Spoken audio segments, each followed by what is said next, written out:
हाथरस में जो भी घटना हुई और 14 सितंबर को जो बलात्कार, गैंग रेप और अटेम्प्ट टू मर्डर पहले और फिर वो मर्डर में कन्वर्ट हुआ, पूरी घटना ने देश को हिला के रख दिया और देश भर में उसके बारे में आंदोलन हुए। तो बहुत सारी चीजें उस चेन में हुई और आज ऐसा प्रयत्न किया जा रहा है कि जो विक्टिम है, जो पीड़ित है परिवार, उसी को बताया जा रहा है कि वो हॉनर किलिंग था। तो ये पूरी पार्श्वभूमि में कानून कहाँ-कहाँ, क्या-क्या बोलता है और कैसे कानूनों का उल्लंघन हुआ है या सरकार ने किस तरह से कानून का इस्तेमाल किया है पीड़िताओं को दबाने के लिए और कहाँ पे न्याय हो रहा है या नहीं हो रहा है, इस बारे में चर्चा करने के लिए आज हम यहाँ हैं। 14 सितंबर को जो घटना हुई सुबह 9:30 बजे, उसमें ये पीड़िता जो है वो खेतों में नग्न अवस्था में, पूरी तरह से घायल अवस्था में वो पाई गई। उसकी माँ ने उसे देखा और उसके बाद वहाँ पर जो स्थानिक हाथरस का हॉस्पिटल है, वहाँ पर उसको एडमिट किया गया और उसके बाद अटेम्प्ट टू मर्डर का केस रजिस्टर किया गया। तो एक तो सबसे पहले ये होता है कि जब पुलिस केस रजिस्टर करती है और जब ये केस हॉस्पिटल में पहुंचता है, तो हॉस्पिटल में सबसे पहले ये मैंडेटरी होता है, ये जरूरी होता है कि हर चीज की प्रॉपर जांच की जाए, एक रिपोर्ट बनाई जाए जिसमें हर चीज के बॉडी में कौन कौन से हिस्सों पर जख्म के निशान हैं और महिला है तो उसके सेक्सुअल ऑर्गन्स जो है वो इंटैक्ट है या वहां पर उनको मारा गया है या कुछ उसमें इंजरीज है। ये सारा चीजें लिख के लेने का काम ये डॉक्टर का भी है और केस हिस्ट्री भी पूछने का काम डॉक्टर का है। और हर हॉस्पिटल, जो सरकारी हॉस्पिटल होता है या प्राइवेट हॉस्पिटल भी होता है, जब ऐसा कोई केस आता है जहां पर वो नेचुरल बीमारी नहीं हो, कोई एक्सीडेंट से या कोई ऐसे घटना की वजह से जब कोई पीड़ित वहां पर आता है हॉस्पिटल में, तो हॉस्पिटल में एक डिपार्टमेंट होता है मेडिको लीगल डिपार्टमेंट, उसमें वहां पर मेडिको लीगल केस पेपर बनाना जरूरी होता है कि वो पुलिस केस है करके। और वहां पर जो है पुलिस कांस्टेबल का डेपुटेशन होता है, वहां पर पुलिस का काम होता है कि वो सारी चीजों की जांच करे और जांच करने के बाद जिस तरह का केस है और डॉक्टर से भी बात करे, डॉक्टर से पूरी जानकारी ले और पीड़ित के परिवार वालों से जानकारी ले। अगर पीड़ित बोलने की अवस्था में है तो उससे पूरी जानकारी ले और उसके हिसाब से केस रजिस्टर किया जाए। लेकिन यहाँ पर जो है सीधा अटेम्प्ट टू मर्डर का केस दर्ज किया, यानी कि उसकी हत्या करने का प्रयास किया गया लड़की का। और लेकिन ये बात उसमें नहीं लाई कि उसके साथ जो है लैंगिक छल भी किया गया है और उसके भी सिम्टम्स पाए जा रहे हैं या उस सिम्टम्स का कोई भी जो दिखाई देना चाहिए वो उन्होंने उस वक्त नहीं लिया। तो एक पहली जो ड्यूटी होती है पुलिस की कि वो सारी चीजों को प्रॉपरली रिकॉर्ड करे। उसके बाद मेडिकल ऑफिसर्स की ड्यूटी होती है कि वो सारा प्रॉपरली बॉडी की जांच करे और सारा हर चीज जो लिखे।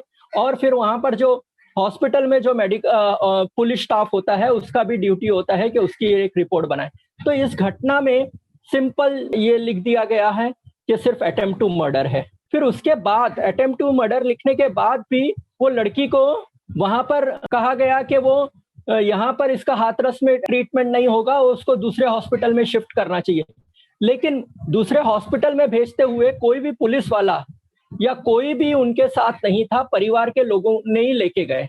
तो ये जो है ये भी काम, एक बार जब पीड़िता का केस रजिस्टर हो जाता है तो उसका सारा चीजें देखने का काम ये पुलिस का भी होता है और हॉस्पिटल स्टाफ का भी होता है, क्योंकि ये सारी चीजें रिकॉर्ड पे आए और पीड़िता का भी प्रोटेक्शन हो, तो ये और उसको प्रॉपर ट्रीटमेंट मिले, वो सब देखने का काम उसी वक्त।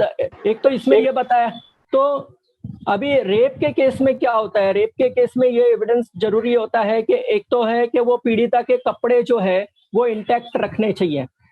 ये केस में जो रिपोर्ट जो मीडिया में भी आई है और मैंने भी जो रिसर्च करके रिपोर्ट देखी है कि ये इन्होंने इसके कपड़े ताबे में नहीं लिए, जो कि बहुत जरूरी होता है। अगर वो अटेम्प्ट टू मर्डर का भी केस था तभी भी वो कपड़े जो है उनको ताबे में लेना चाहिए था और उसको फॉरेंसिक के लिए भेजना चाहिए था, तो वो कपड़े उन्होंने नहीं लिए। और बाद में क्या हुआ कि वो कपड़े धो दिए गए और कपड़े साफ कर दिए गए और वो सारा मेडिकल एविडेंस जो है वो चला गया।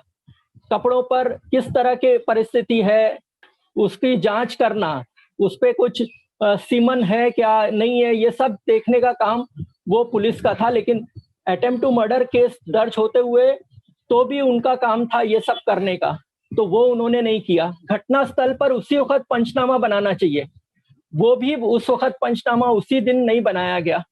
फिर इसके बाद जो ये भी बहुत बहुत जरूरी होता है जब इस तरह का केस होता है कि वो महिला को उसी वक्त स्नान नहीं कराना चाहिए, उसके स्नान कराने के पहले ये बॉडीली पूरी तरह से ये तहकीकात होनी चाहिए। तो अगर उस वक्त अगर रेप का केस वो दर्ज करके उस तरह की जांच करते तो बहुत सारी चीजें जो है वो आ सकती थी। तो पीड़िता ने बार बार कहा, पहले तो जब हॉस्पिटल में जब उसको दाखिल किया गया तब वो कॉन्शियस नहीं थी, तो उसने कोई भी मेडिको लीगल हिस्ट्री नहीं दी थी, उसके भाई ने दी थी और उसके भाई ने बोला था कि इसको मारा गया है करके।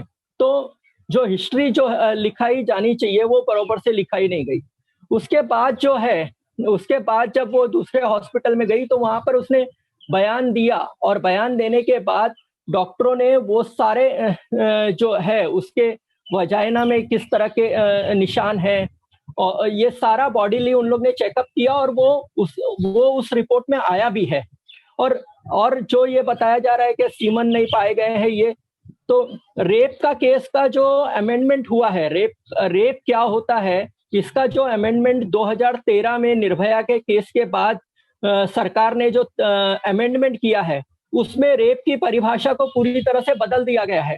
इसके अभी जो है, अभी ये है कि पेनिस है वो अंदर जाना कोई जरूरी नहीं है, अगर मुंह से भी होता है, उंगली से या कोई सब्सटेंस भी अंदर डाला जाता है, पीछे से भी किया जाता है और किसी तरह से अटेम्प्ट भी किया जाता है, तो ये सब रेप की परिभाषा में आ गया है।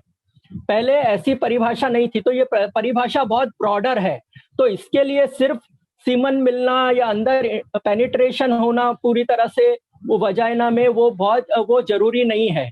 और जो मेडिकल एविडेंस अभी ये जो सफदरजंग हॉस्पिटल में ये बताया जा रहा है कि कोई भी रेप के सिम्टम्स नहीं पाए गए और पुलिस इस तरह से जो कह रही है कि गैंग रेप नहीं हुआ, वो पूरी तरह से कानून में उसको मान्यता ही नहीं है। जब लड़की ने डाइंग डिक्लेरेशन दिया है और डाइंग डिक्लेरेशन में उसने बोला है कि मेरे साथ रेप हुआ है, तो वो सफिशिएंट है। मतलब दो तरह के प्रूफ होते हैं, एक मेडिकल एविडेंस होता है, एक ओरल एविडेंस होता है। तो सबसे ज्यादा कोर्ट में जिस गवाही को महत्व दिया जाता है वो ओरल एविडेंस में, मैं हूं, मेरे साथ ऐसा हुआ है, फिर उसको मेडिकल के साथ क्रॉस वेरीफाई करने की जरूरत नहीं होती है। हाँ, खाली मेडिकल एविडेंस है और मैं नहीं बोल रहा हूं, मेरा स्टेटमेंट नहीं था डाइंग डिक्लेरेशन, तो फिर खाली मेडिकल एविडेंस के हिसाब से, और वो भी नेगेटिव है, तो उसके हिसाब से कोई शिक्षा नहीं हो सकती थी। लेकिन यहाँ पर लड़की का बयान 3 बार हुआ है, पुलिस के सामने हुआ है, मजिस्ट्रेट के सामने हुआ है, डॉक्टर के सामने हुआ है, और सब जगह पर लड़की ने ये बोला है कि मेरे साथ इस तरह से हुआ है। और जैसे ये होता है कि डाइंग डिक्लेरेशन अपने आप में एक सबूत है। जैसे नॉर्मल क्या होता है, नॉर्मल में ये होता है कि अगर मेरे को किसी ने मारा तो मैंने किसी को जाकर बोला, किसी को जाकर बोला संजीव जी मुझे मारा गया है, और फिर मैं मर गया, संजीव जी को बोला मैंने कि मुझे मारा गया, और संजीव जी आके गवाही देते हैं कि शकील को मारा था, तो वो नहीं माना जाएगा क्योंकि वो इनडायरेक्ट हुआ। लेकिन डाइंग डिक्लेरेशन अगर मैं मरने के पहले कोई गवाही देता हूं या देती हूं तो उसको सबूत के तौर पे कोर्ट में मंजूरी दी जाती है। तो इसलिए उसका वो डाइंग डिक्लेरेशन अपने आप में एक बहुत बड़ा एविडेंस है। तो ये सब जो कहानियां फैलाई जा रही हैं कि उसका जो रिपोर्ट है उसमें गैंग रेप नहीं है, तो ये पूरी तरह से पुलिस उसको अलग कलर देने की और उसको अलग रास्ते पर लेके जाने की कोशिश कर रही है। लेकिन कानून जो बोलता है वो एकदम उस मामले में क्लियर है। तीसरी बात जो ये केस में ये है कि जिस तरह से बॉडी को जलाया गया, तो हमारे कॉन्स्टिट्यूशन में आर्टिकल 21 है, और आर्टिकल 21 ये बोलता है right to life. Right to life को सुप्रीम कोर्ट ने बहुत ब्रॉडर किया है। मतलब राइट टू लाइफ को सुप्रीम कोर्ट ने ये भी बोला है कि राइट टू लाइफ मीन मतलब है right to education, right to life मतलब right to health, right to life मतलब राइट टू फूड, ये सब वहीं से निकले हैं, राइट टू लाइफ पे। और सुप्रीम कोर्ट ने ये बोला है कि राइट टू लाइफ मतलब कि मरने के बाद भी हमारा वो अधिकार इंटैक्ट रहता है। तो अगर मैं मरने के बाद मेरा सारे अधिकार खत्म हो जाते हैं, ऐसे नहीं है। मेरा ये अधिकार है, कानूनी रूप से, संवैधानिक रूप से ये अधिकार है कि मेरे परिवार वालों को मेरी बॉडी पूरी सम्मान के साथ दी जाए। मेरे परिवार वालों ने ये निर्णय लेना चाहिए कि मेरी बॉडी का क्रियाक्रम कैसे करना चाहिए, क्या करना चाहिए, वो सारे उनके अधिकार हो जाते हैं। सरकार कैसे अधिकार ले सकती है? ये सरकार ने जो अधिकार लिया है वो पूरी तरह से संविधान के खिलाफ है। अब उस पर जिसको उस अधिकार की रक्षा करने की जवाबदारी है, वो सुप्रीम कोर्ट तो गूंगा बहरा बन के बैठा हुआ है। लेकिन यहां हमारा है कि ये अधिकार जो था वो अधिकार का उल्लंघन पूरी तरह से हुआ है। तो राइट टू लाइफ का एक्सपेंशन ये है कि मरने के बाद भी मेरी बॉडी से कोई भी दुष्कर्म नहीं कर सकता है, मरने के बाद भी मेरी शरीर का कोई अपमान नहीं कर सकता है, मरने के बाद भी मेरे परिवार वाले मेरी तरफ से उस पे जो क्रियाक्रम करना चाहते हैं वो करने का उनको पूरा अधिकार मिलना चाहिए। तो ये पूरी तरह से ये जो मुद्दा है, ये बोलना कि लॉ एंड ऑर्डर पैदा हो जाता था, तो फिर वो सरकार अगर एक बॉडी को सुरक्षा नहीं दे सकती है तो वो सरकार को वहां पर रहने की जवाबदारी कैसे है? रात को लेके आती है। और दूसरी बात यह है कि जो दिल्ली में सफदरजंग हॉस्पिटल था वहां पर बॉडी थी, तो वो बॉडी को पुलिस को क्यों दिया गया? पुलिस का अधिकार नहीं बनता है, सरकार का अधिकार नहीं बनता है। एक बार बॉडी अगर वो खत्म हो गया, खत्म होने के बाद वो हॉस्पिटल का काम है कि वो बॉडी जो है उसके रिश्तेदारों को दी जाए। पुलिस वाले उसके रिश्तेदार नहीं है। या फिर वो हॉस्पिटल की ये ड्यूटी थी कि वो पुलिस से ये अंडरटेकिंग लेती कि हाँ भाई आप ये बॉडी लेके जाओ, लेकिन आपको ये बॉडी उसके परिवार को देना है, आपको नहीं दे रहे हैं, हम आपके थ्रू उसके परिवार के लिए भेज रहे हैं क्योंकि परिवार नहीं आ सका या दूर है। लेकिन बॉडी जो हॉस्पिटल ने जो पुलिस को दी है और पुलिस ने जिस तरह से उससे किया है वो पूरा जो है संविधान के अनुसार पूरी तरह से उसका उल्लंघन है। तो ये बात भी हमको ध्यान में रखना और हमको बात रखने का हमेशा ये बात रखना बहुत जरूरी है। और एक जो मुद्दा आ रहा है कि ये बोल रहे हैं कि नार्को टेस्ट जो है वो पीड़िता के परिवार वाले का भी किया जाएगा। ये पूरी तरह से ये भी गैर कानूनी है। किसी को भी, एक तो ये दोनों तरफ से गैर कानूनी है। मैं बताऊंगा कि आरोपी को भी आप आरोप कबूल करने के लिए जबरदस्ती नहीं कर सकते हैं। ये नार्कोटिक्स एक तरह से ये होता है कि आप उसको इंजेक्शन देते हैं, दवा खिलाते हैं, उसको बेहोश करते हैं और उससे बुलवा के लेते हैं। तो किसी भी आरोपी को हमारा कानून जो बोलता है, ये बोलता है कि किसी भी तरह से आरोपी को जबरदस्ती नहीं की जा सकती है कि वो गुनाह कबूल करे। ये तो सरकार की ड्यूटी है कि वो पूरी तरह से सबूत इकट्ठा करे और ये सिद्ध करे कि वो आरोप गुनाह किया है। तो यहाँ तो पीड़िता की बात आ रही है। ये तो इन्होंने ये पीड़िता है या आरोपी है? तो जिस तरह से ये, और जिस तरह से अभी जेल में से आरोपी पत्र लिखते हैं और उनको पब्लिश किया जाता है, फिर उसके बाद और एक स्टोरी आई कि वो टेलीफोन में बातचीत में ये पता चला कि वो उनके ये संबंध थे। तो ये इन्वेस्टिगेशन का लीकेज कौन कर रहा है? ये सच्चाई है, ये इन्वेस्टिगेशन के लीकेज में है या सिर्फ ये बनाया जा रहा है? क्योंकि कानून ये बोलता है कि इन्वेस्टिगेशन क्या हो रहा है, जब तक वो इन्वेस्टिगेशन कंप्लीट नहीं होता है, जब तक कंप्लीट नहीं होता है मतलब जब तक चार्जशीट फाइल नहीं होती है, तब तक इन्वेस्टिगेशन का कोई भी पेपर, कोई भी आदमी या कोई भी व्यक्ति नहीं देख सकता है। सिर्फ और सिर्फ वो पुलिस वालों के अंडर में रहता है और जो मैजिस्ट्रेट है वो बुला सकता है और वो सिर्फ केस डायरी देख सकता है। उसके अलावा केस डायरी को देखने का किसी का भी अधिकार नहीं है। तो ये केस डायरी पब्लिक में आ रही कैसे है? या वो केस डायरी है ही नहीं है, इस तरह से है, तो इसका खुलासा कौन करेगा? पुलिस वाले क्यों नहीं कर रहे हैं? पुलिस वाले क्यों नहीं बता रहे हैं कि हमारी केस डायरी का जो मटेरियल है वो मीडिया के पास कैसे पहुंचा? या ये बोले कि वो हमारे केस डायरी का हिस्सा ही नहीं है, ये तो गलत बात फैला रहे हैं। तो ये सारा देखने का काम भी जो है वो पुलिस का है। तो ये पूरे केस में जिस तरह से एविडेंस कलेक्ट किया जा रहा है, जिस तरह से ये केस को टर्न दिया जा रहा है, जिस तरह से इन्होंने बॉडी को डिस्पोज किया गया है, जिस तरह से गांव के बाहर जात पंचायत बैठती है और वो धमकाने का काम करती है, जिस तरह से अभी पीड़िता परिवार जो है दहशत के वातावरण में रह रहे हैं, और जिस तरह से ये दलित परिवार है और उस पूरे गांव में 3-4 घर ही हैं दलितों के, तो ये पूरी इसमें दलित परिवार को पूरी तरह से वहां से निकालना, उनको प्रोटेक्शन देना, और SC/ST एट्रोसिटी एक्ट में सीधा लिखा हुआ है कि ये सारी प्रोटेक्शन देना, सारा जो है वो करने का काम जो है सरकार का है। और दूसरी बात है कि ये जो इन्होंने बॉडी को जलाया, तो ये एट्रोसिटी एक्ट में भी उल्लंघन है, और एट्रोसिटी एक्ट कानून के अनुसार ये सारे जो अथॉरिटीज है, पुलिस वाले हैं, उनके साथ खिलाफ एट्रोसिटी का एक्ट लगना चाहिए और उन पे सब पे कार्रवाई होनी चाहिए।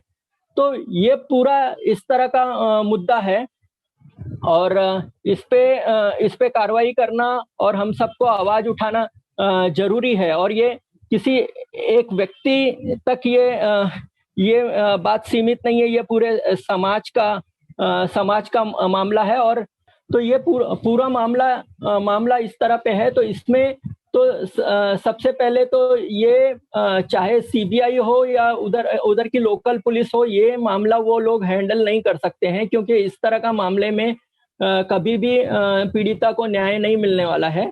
तो इसमें सिर्फ यही हो सकता है कि सुप्रीम कोर्ट के दिशा निर्देश में एक स्पेशल टीम बनानी चाहिए, इन्वेस्टिगेशन टीम, और वो इन्वेस्टिगेशन टीम जो है वो डायरेक्ट सुप्रीम कोर्ट को हर 15 दिन में रिपोर्ट देना चाहिए। और उसके बाद जब तक ये इसका इन्वेस्टिगेशन पूरा नहीं हो जाता है, चार्जशीट फाइल नहीं हो जाती है, तब तक सुप्रीम कोर्ट ने ये मैटर पेंडिंग रखना चाहिए अपने पास।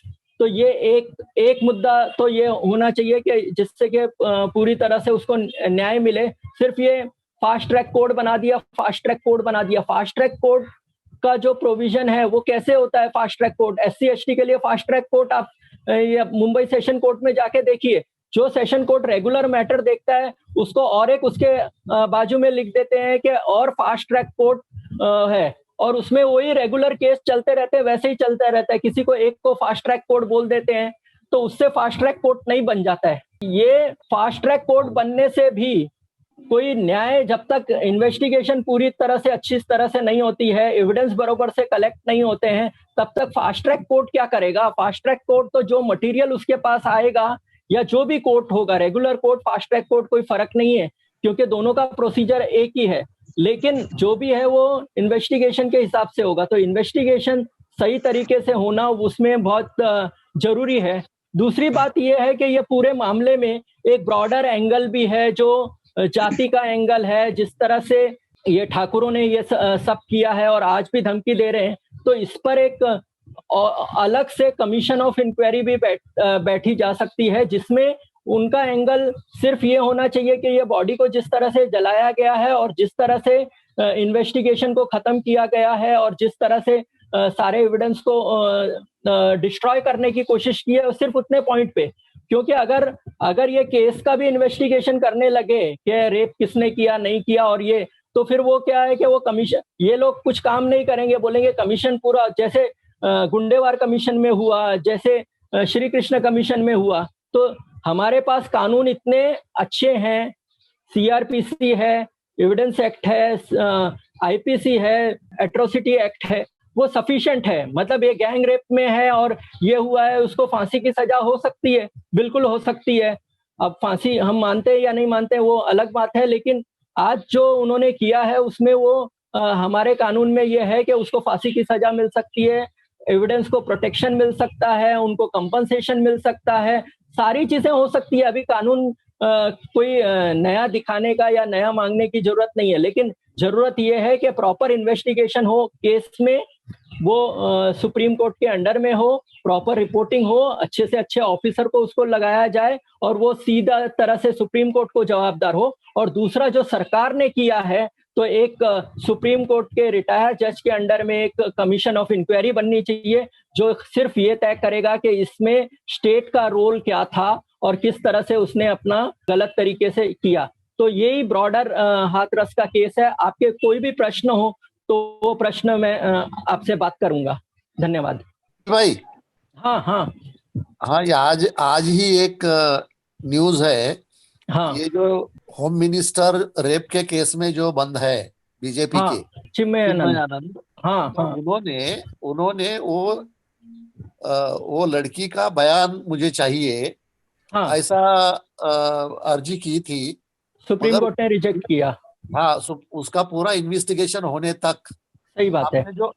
आपने जो कहा उसी को लेकर वो है।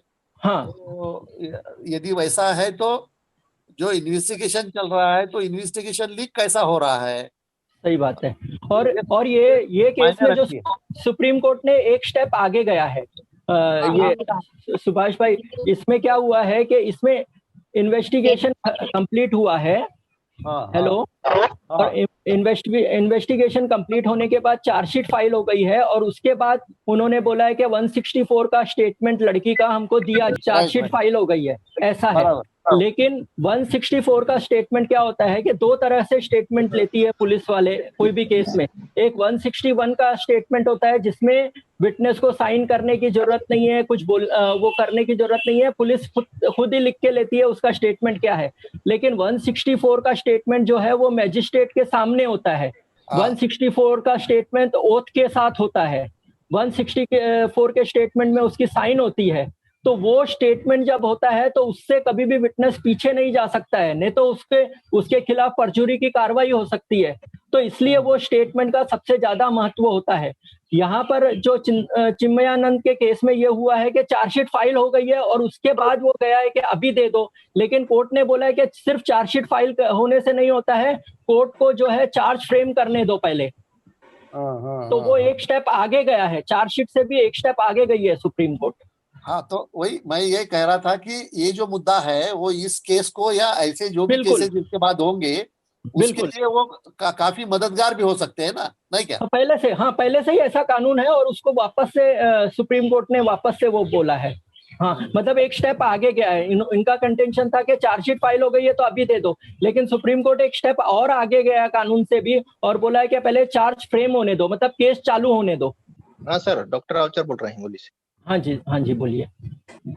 हाँ सर, ये हाथरस के बारे में मुझे इतना ही कहना है सर। यहाँ जो कदम कदम पे जो कानून का उल्लंघन हुआ है, हाँ जी। ऐसा नहीं लगता वहाँ लॉ एंड ऑर्डर की सिचुएशन बरकरार है। और हाँ ये निरंतर ऐसी घटना वहाँ होती है तो जरूर वहाँ जो क्रिमिनलिटी ज्यादा है, और वो पॉलिटिकल सपोर्ट के बिना नहीं हो सकता है। इतना गुंडाराज कैसे के पनपता है, मुझे इस पे बहुत आश्चर्य होता है। इस पे आप क्या टिप्पणी कर सकते? नहीं, वो उनका मुख्यमंत्री ये गुंडा है। और अगर जब मुख्यमंत्री वो बनने के पहले, जब अगर आप उसका वेबसाइट देखते थे, वेबसाइट में उसने जो जो उसके वेबसाइट पे महिलाओं के बारे में लिखा हुआ था, बहुत सारे आर्टिकल थे उसके, और उसमें महिलाओं को तो उसने ऐसे ही बोला था कि वो पुरुष की जूती के बराबर है और उनका सिर्फ काम बच्चे पैदा करना है। तो वो मानसिकता, उसी मानसिकता का आदमी है, और उसको मुख्यमंत्री बना दिया गया है, तो यही होने वाला था। शकील भाई, उन्होंने हाँ जो हाँ सवाल पूछा है हाँ वो तो मुख्यमंत्री अभी 4-5 साल पहले बना ना। हाँ हाँ हाँ नॉर्थ हाँ में और यूपी में ये हाँ पूरा जो कम्युनलाइज पूरा सोसाइटी में, और जिसके लिए फिर जो अलग अलग जाति के दल है या, तो वो भी काफी मायने रखते हैं ना। ये बिल्कुल जो बिल्कुल रखते हैं। यूपी का बिल्कुल जो रखते हुआ है वो योगी चीफ मिनिस्टर बनने के बाद ये सब हुआ, ऐसा हम कहेंगे तो बहुत मुश्किल हो जाएगा ना, हैं। सही नहीं बात क्या? है, सही बात है, आपकी तो आपकी बात डॉक्टर सही है। डॉक्टर साहब का जो सवाल है, एक ये तो परिस्थिति है। लगातार महाराष्ट्र में जो रिफॉर्मिस्ट मूवमेंट्स पिछले 100-150 साल में जो हुई, उस ढंग से फिर यहाँ पर फुले फुले से हुआ है, शाहू से हुआ, अम्बेडकर, गांधी, ये विचार, जब जब वो विचार उनके मायने में कुछ नहीं रखते हैं, तब ये सब हर हर समाज अपने अपने जाति में और मजहब में, पंथ में, तो हम्म, उसको तोड़कर जो हर चीज आगे बढ़ना चाहिए, हम्म, उसमें वहाँ की सभी पॉलिटिकल पार्टीज की लीडरशिप जो है वो भी उसके लिए रिस्पॉन्सिबल है ना, जिम्मेदार है सही ना। बात है, सही बात है। लेकिन यहाँ पर भी महाराष्ट्र में भी जो जो खैरलांजी हुआ, या फिर जो रमाबाई कॉलोनी में हुआ, या अभी मैं एक सोलापुर का केस देख रहा हूँ कि एक 16 साल के बच्चे को जाति के भेदभाव के कारण मार दिया गया। पूना का मेरे पास एक केस है जो जो एक अपने आप को कार्यकर्ता बोलने वाला इन्हें एक माइनर चाइल्ड से जाति के कारण उसको रेप किया। तो ये सब हमारे बीच में भी है, लेकिन वहाँ ज्यादा होगा, लेकिन हमारे महाराष्ट्र में भी बहुत तरीके से ये है। बिल्कुल बिल्कुल, मैं कंपैरिजन, मैं एक सोशल चेंज के दृष्टि कौन से वो बातें रखा, या हमारे पास भी नहीं हो रहा है ऐसा नहीं है, और दिन बे दिन बढ़ते जा रहा है, ये इसमें भी कोई दो राय नहीं। बरोबर है, बरोबर है ना। तो हमें अगर आम लोगों को इसके खिलाफ में रिएक्ट होना है, या ऐसी कौन सी कृति कर सकते हैं जो हम उसके खिलाफ में एक रिएक्शन दे और उसको विरोध करे? नहीं, ये जैसे आपने बताया कि ये यूपी का मामला हो तो भी ये इस देश का मामला है, और जाति व्यवस्था और ये महिलाओं के साथ, एक तो सबसे बड़ी बात ये होती है जैसे दंगों में मुस्लिम महिलाओं के साथ होता है, या फिर इस तरह की घटनाओं में दलित महिलाओं के साथ होता है। वो एक इसीलिए होता है कि वो सिर्फ शारीरिक हवस के लिए नहीं होता है, वो एक समाज को जो है नीचे दिखाने का, और उनके ऊपर हमारी सुप्रीमेसी कैसी है वो दिखाने का, उनको निचले दर्जे का दिखाने का, उनको हे दृष्टि से देखने का, ये सब मुद्दा जो है वो रेप के पीछे के कारणों में आता है। तो सिर्फ ये शारीरिक हवस का मामला नहीं होता है। तो इसके लिए हमको मतलब बहुत सारे, अभी महाराष्ट्र में भी जिस तरह का आंदोलन होना चाहिए था वो हुआ नहीं है इसके बारे में, तो बहुत सारी चीजें हो सकती है। मतलब जैसे आपने बताया कि पूरे महाराष्ट्र में पद यात्राएं होनी चाहिए, या उपोषण होना चाहिए, या फिर अलग अलग जगह पर इसके बारे में चर्चाएं होनी चाहिए। तो ये सारे चीजें होना चाहिए। तो इसको सबने शुरुआत करनी चाहिए। अभी तक किसी ने भी ऐसा कॉन्क्रीट शुरुआत इसके बारे में नहीं की है, लेकिन वो एक लंबे समय की लड़ाई, और उसमें सारे ब्रॉडर मुद्दे जो महिलाओं के अधिकार के हैं वो सारे लेने पड़ेंगे। तो हमें भी इसके बारे में, मतलब जो हमारा राष्ट्रीय स्तर पे भी और जो राज्य स्तर पे भी जो रिस्पांस होना चाहिए था हाथरस का स्वराज इंडिया की तरफ से, वो उतना नहीं हुआ, क्योंकि वहां पर भी किसान आंदोलन चल रहा है, तो हमारे साथी ज्यादा किसान आंदोलन में लगे हैं। तो एक सोशल जस्टिस के लिए भी हमारा अलग से विंग जो है वो काम करना चाहिए, और उसमें पूरी तरह से उसमें अपने आप को डालकर वो काम करना चाहिए। तो ये महत्व को हमको समझना चाहिए कि सोशल जस्टिस एक बहुत बड़ा मुद्दा है, और उसमें कास्ट वायलेंस और कम्युनल वायलेंस, ये सारी चीजें जुड़ती है। एक बात है सर, इसमें जो अपेक्स कोर्ट है अपना सुप्रीम कोर्ट, उन्होंने सुमोटो इस घटना का पूरा कॉग्निजेंस लेना चाहिए था, जो कि इस मामले में नहीं हुआ। तो जैसे कि ये सब बायसड़ चल रहा है इस पूरे घटनाक्रम में, लगता है सुप्रीम कोर्ट का भी कहीं ना कहीं उनकी भी हाथ बांध दिए, ऐसा शायद सबके मन में एक सवाल आता। नहीं, अभी ये देखिए, जो मजदूरों का मुद्दा था, मजदूरों के मुद्दे पर जब मजदूर चल रहे थे, तो तभी बहुत सारे लोगों ने सुप्रीम कोर्ट में गए थे और बोले थे कि मजदूरों को कुछ रिलीफ दी जाए। सुप्रीम कोर्ट ने किसी को सुनने के लिए तैयार नहीं। जब उन्होंने बोला कि मीडिया में ये सब आ रहा है, तो बोलते हैं मीडिया का हम नहीं सुनेंगे, ये मीडिया का पे आधार पर कोई पिटीशन हमारे पास नहीं आनी चाहिए। तो सुप्रीम कोर्ट ने पूरी तरह से उसको, तो किसी भी मामले में सुप्रीम कोर्ट ने कोई भूमिका नहीं ली। तो अभी ये मामले में भी सुप्रीम कोर्ट अगर इतना बड़ा होता तो वो सुप्रीम कोर्ट कोई भूमिका ले सकता था, लेकिन सुप्रीम कोर्ट ने नहीं लिया। तो किसी भी सीए एनआरसी का मामला पेंडिंग है, उस पर भूमिका नहीं लिया। 370 का मामला पेंडिंग है, उस पर भूमिका नहीं लिया। इंटरनेट का एक्सेस जो है जम्मू कश्मीर के लोगों को मिलना चाहिए, वो फंडामेंटल राइट बोला गया है, फिर भी वो उसका मामला पड़ा हुआ है। हेबियस कॉर्पस का अभी यूएपीए में सबको अंदर डाला जा रहा है, यूएपीए को चैलेंज किया गया है, उसके मामले पर उन्होंने कोई निर्णय नहीं ले रहे। तो वो कौन से मैटर्स में निर्णय ले रहे हैं? अभी प्रशांत भूषण का इतना देर तक सुनने का और वो सब तमाशा करने के लिए सुप्रीम कोर्ट को टाइम था, और इतने लोग जो जेलों में ठूसे गए हैं, उनके मूलभूत अधिकार छीन लिए गए हैं, ऐसे मामलों में उसके पास टाइम ही नहीं है। तो ये सुप्रीम कोर्ट तो उसी तरह से है। तो इसमें ये पूरी तरह से है कि एक विचारधारा सुप्रीम कोर्ट में काम कर रही है। दिल्ली के दंगों की बात देखो, दिल्ली के दंगों में जितने लोगों ने न्याय के लिए लड़ने वाले थे, उनको चार्जशीट में उन पे फाइल कर दी गई, उनको अंदर रख दिया गया, और और जब एक जज वहां पर आकर बोलने वाला था कि ये जो मिश्रा है, कपिल मिश्रा, इसने कैसे बयान दिया, इसके ऊपर एफआईआर क्यों नहीं रजिस्टर होता है करके उसने एक दिन सवाल पूछा, दूसरे दिन उसका ट्रांसफर रातों रात दूसरे हाईकोर्ट में कर दिया गया। तो ये पूरी तरह से सुप्रीम कोर्ट भी इसके कंट्रोल में आ गई है सरकार के। तो सारी हमारी इंस्टीट्यूट, अभी देखो SC ST कमीशन कहाँ गया है ये मामले में? SC ST कमीशन नहीं है। फिर दूसरी बात है, महिला आयोग नहीं है, मानव अधिकार आयोग नहीं है, तो कौन है? तो ये सारे इंस्टीट्यूट जो हमारे संविधान को और हमारी व्यवस्था को बनाए रखने के लिए चेक एंड बैलेंस की जितनी भी संस्थाएं हैं, सरकार बेसिकली संविधान क्यों होता है कि सरकार को अनियंत्रित पावर नहीं मिलना चाहिए, सरकार पर एक कंट्रोल रहना चाहिए, इसलिए संविधान है। ये सारे इंस्टीट्यूट भी उसके लिए है, वो सब तो मार दिए गए हैं।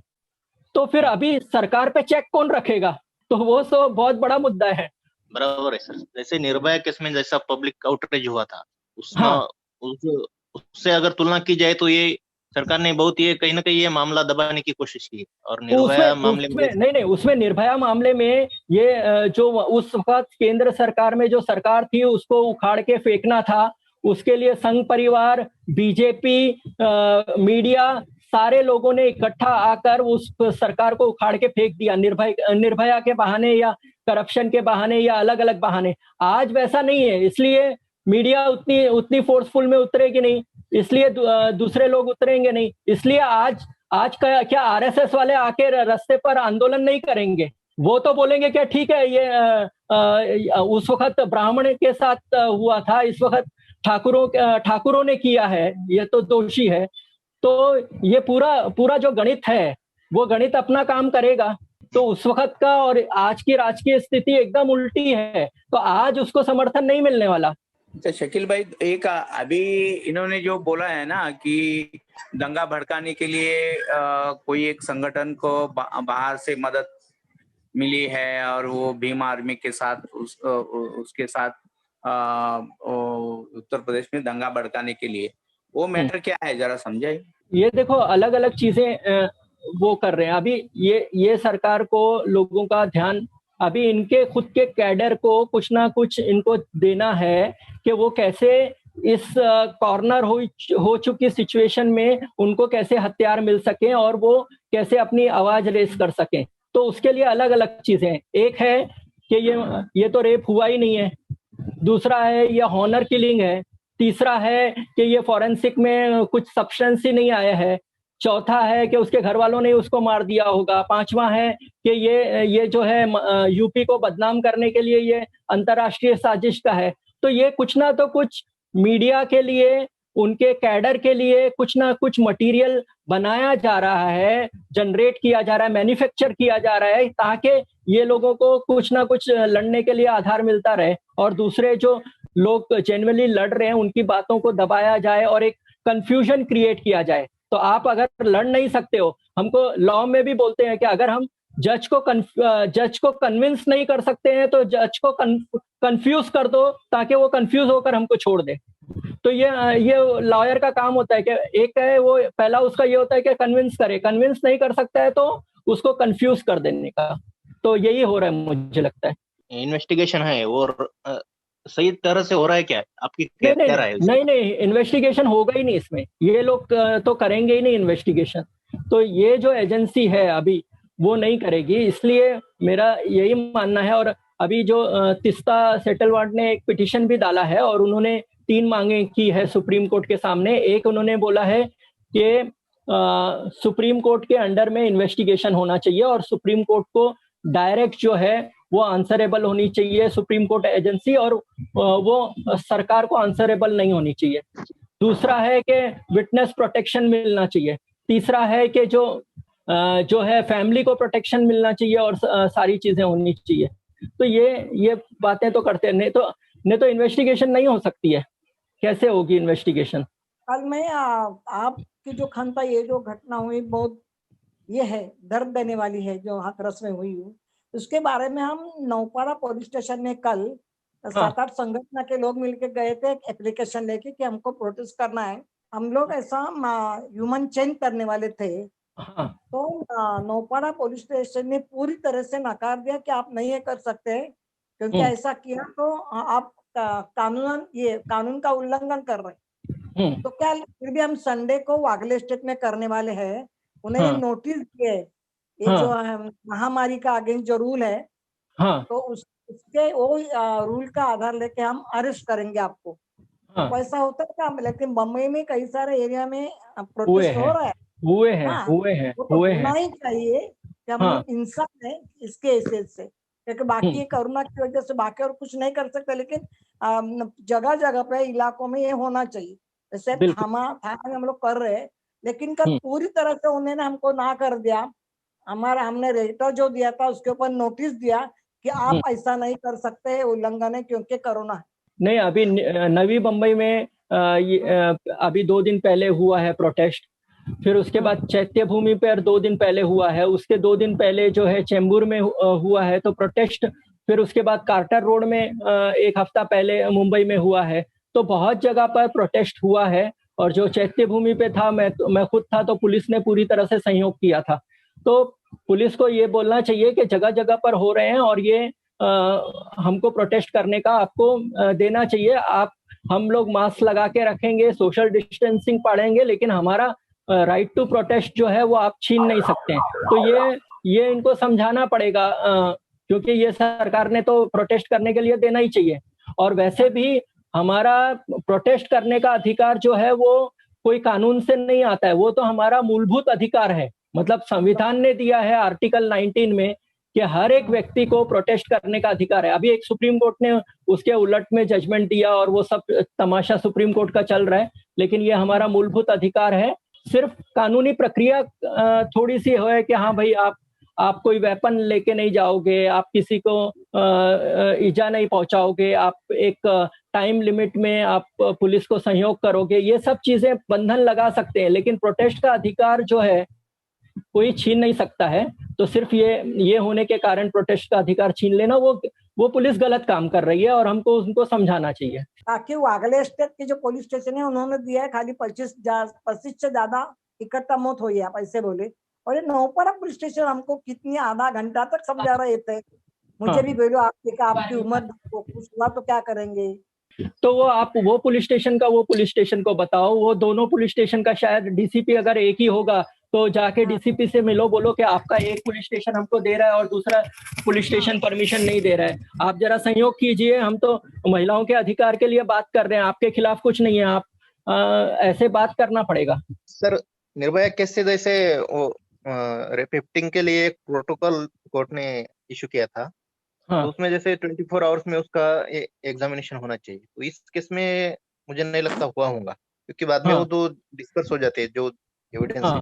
हाँ हाँ हाँ। तो इसमें वो पूरी वो पूरे इस मामले में ही पूरा जो है वो मैंडेटरी है। मतलब, और हम लोग तो सिर्फ अभी हम लोग बात कर रहे हैं विक्टिम का मेडिकल एविडेंस का। हमको ये सवाल करना चाहिए कि उसी वक्त आरोपी को अरेस्ट किया गया था, तो आरोपी का मेडिकल रिपोर्ट कहाँ है? आरोपी के रिपोर्ट में क्या क्या चीजें आई है, उसके बारे में बात क्यों नहीं हो रही है? जिस तरह से मेडिकल जो है महिला का कराना चाहिए, उसी तरह से पुरुष का भी कराना पड़ता है। वो भी तो एविडेंशियल वैल्यू रखता है।